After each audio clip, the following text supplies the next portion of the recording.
کھانے کے ساتھ چائے مت پئیں، کیونکہ چائے کا ایک کپ کھانے سے حاصل ہونے والی غذائیت کو آدھا کر دیتا ہے۔ اگر آپ کو شدید غصہ آئے تو آئینے کے سامنے چلے جائیں۔ آپ خود کو آئینے میں دیکھ کر ہنس پڑیں گے۔ یہ غصہ روکنے کا بہترین طریقہ ہے۔ اپنے غصے پر قابو پائیں، یہ بہت نقصان دہ ہے۔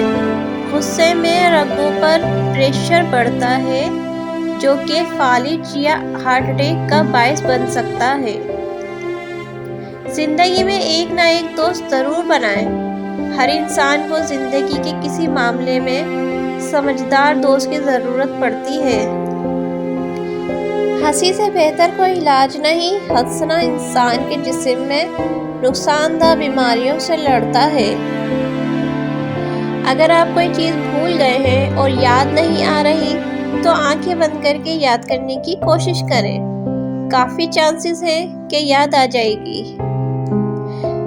جب آپ کسی سے معلومات حاصل کرنا چاہتے ہیں تو اس کی آنکھوں میں دیکھ کر بات کریں۔ امید ہے کہ وہ جھوٹ نہیں بولے گا۔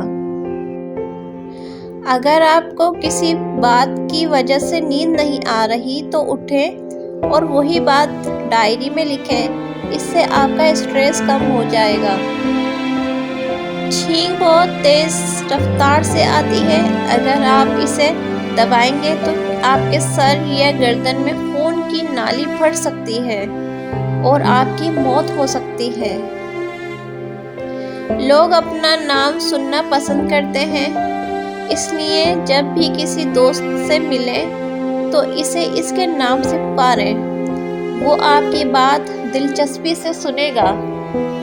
اگر آپ کو ہماری ویڈیو پسند آئی ہو تو ویڈیو کو لائک کریں، چینل کو سبسکرائب کریں اور زیادہ سے زیادہ آگے شیئر کریں۔ آپ سب کا بہت بہت شکریہ۔ اللہ حافظ۔